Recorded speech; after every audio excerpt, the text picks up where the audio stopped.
Shalom, perkenalkan nama saya Biri Era Palatai dari kelas H.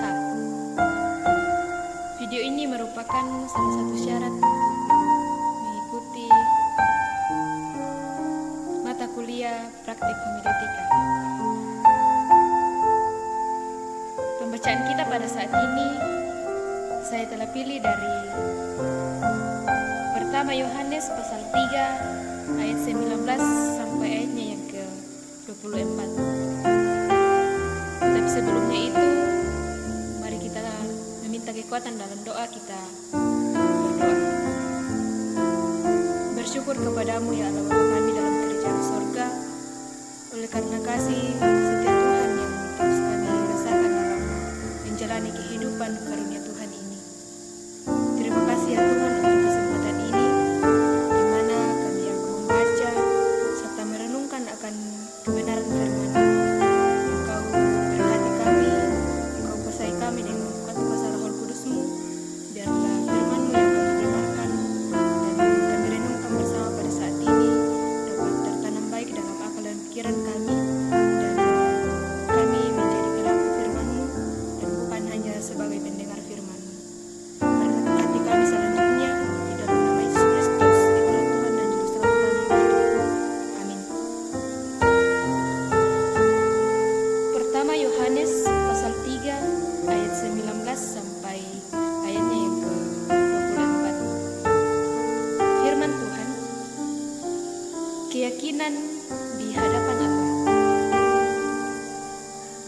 Demikianlah kita ketahui bahwa kita berasal dari kebenaran. Demikian pula kita boleh menenangkan hati kita di hadapan Allah, sebab jika kita dituduh olehnya, Allah adalah lebih besar daripada hati kita serta mengetahui segala sesuatu. Saudara-saudaraku yang kekasih, jikalau hati kita tidak menuduh kita, maka kita mempunyai keberanian percaya untuk mendekati Allah.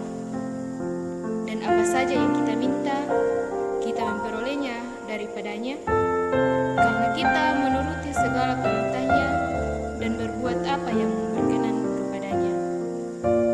Dan inilah perintahnya itu, supaya kita percaya akan nama Yesus Kristus anaknya, dan supaya kita saling mengasihi sesuai dengan perintah yang diberikan Kristus kepada kita.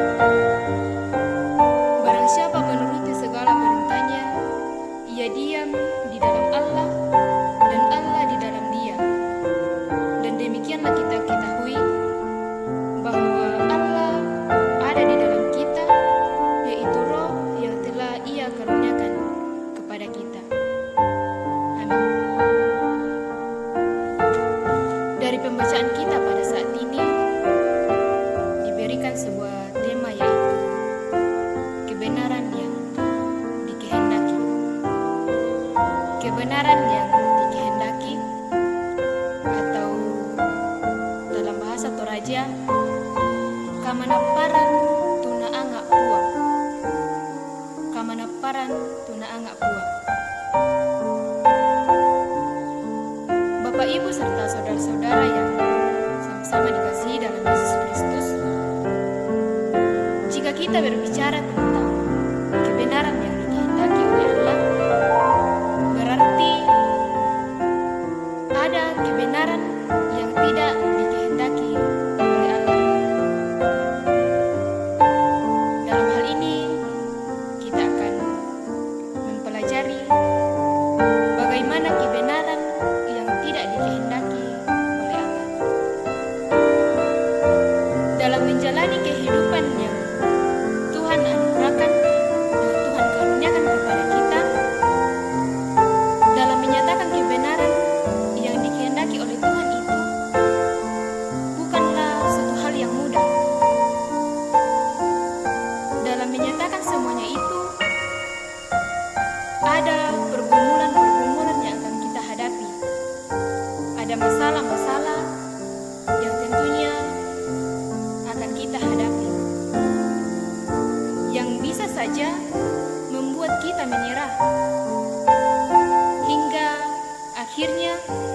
kebenaran yang akan kita nampakkan itu tidak lagi kita nampakkan dalam kehidupan kita.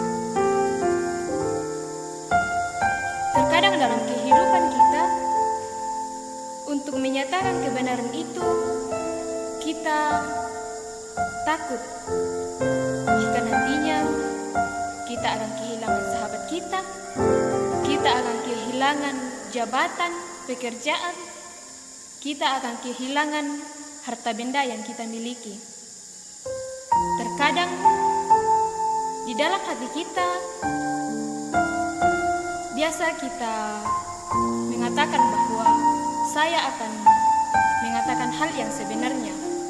Tetapi kita kembali mengingat bahwa ada sahabat yang saya punyai, ada sahabat yang saya miliki, yang bisa saja jika nantinya kebenaran itu saya ungkapkan, sahabat saya itu akan meninggalkan saya, atau jabatan saya, pekerjaan saya tidak saya miliki lagi.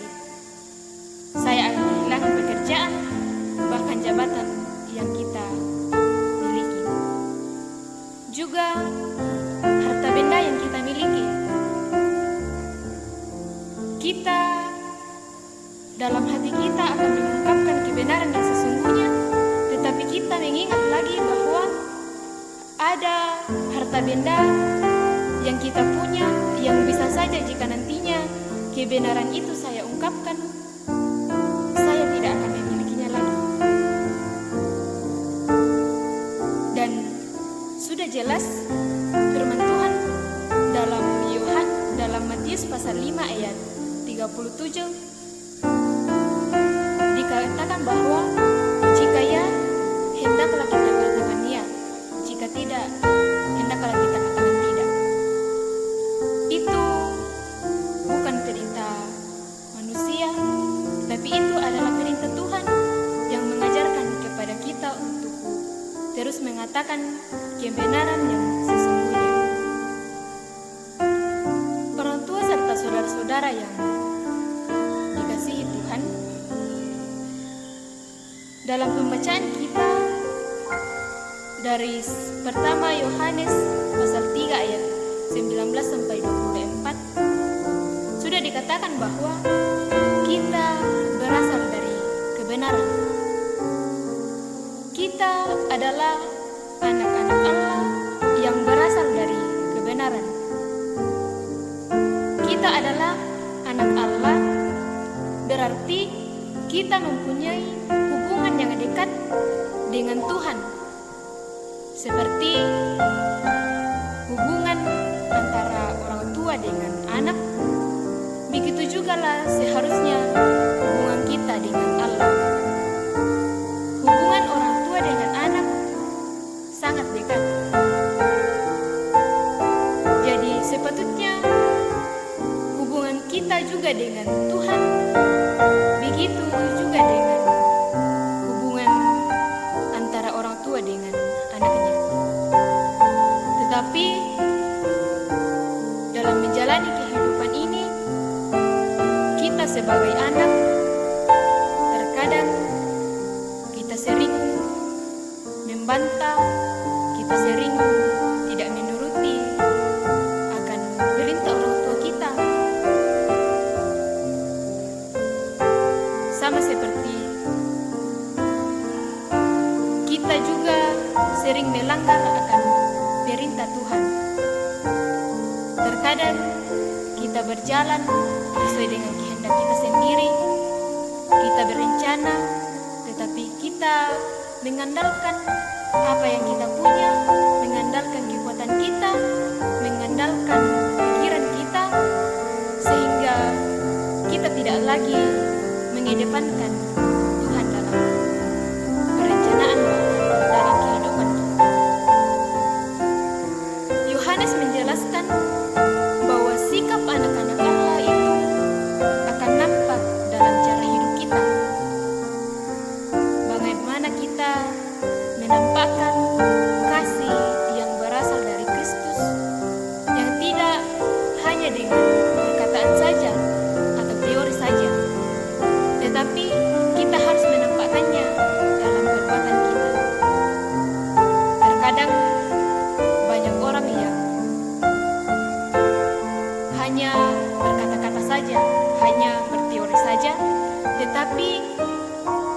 dalam perbuatannya yaitu tidak sesuai dengan apa yang dikatakannya itu.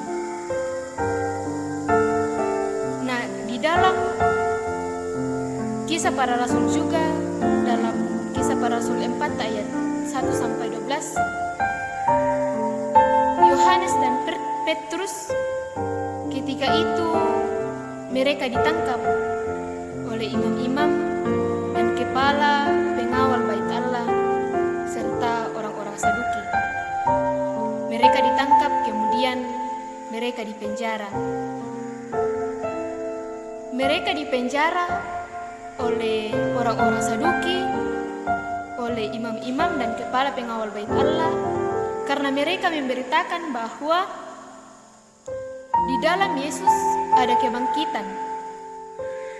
Tetapi para imam-imam ini tidak mempercayai akan hal itu. Akan tetapi meskipun Petrus dan Yohanes pada saat itu mereka mengalami pergumulan, mereka di dalam penjara, mereka ketakutan, tetapi mereka melawan semuanya itu. Mereka berani untuk mengatakan hal yang sebenarnya, yaitu kebangkitan ada di dalam Yesus Kristus. Nah, semoga kita juga dapat meneladani sikap Petrus dan Yohanes ini. Meskipun dalam pergumulan kehidupan yang kita hadapi, tetapi kita meyakini bahwa hanya Tuhanlah yang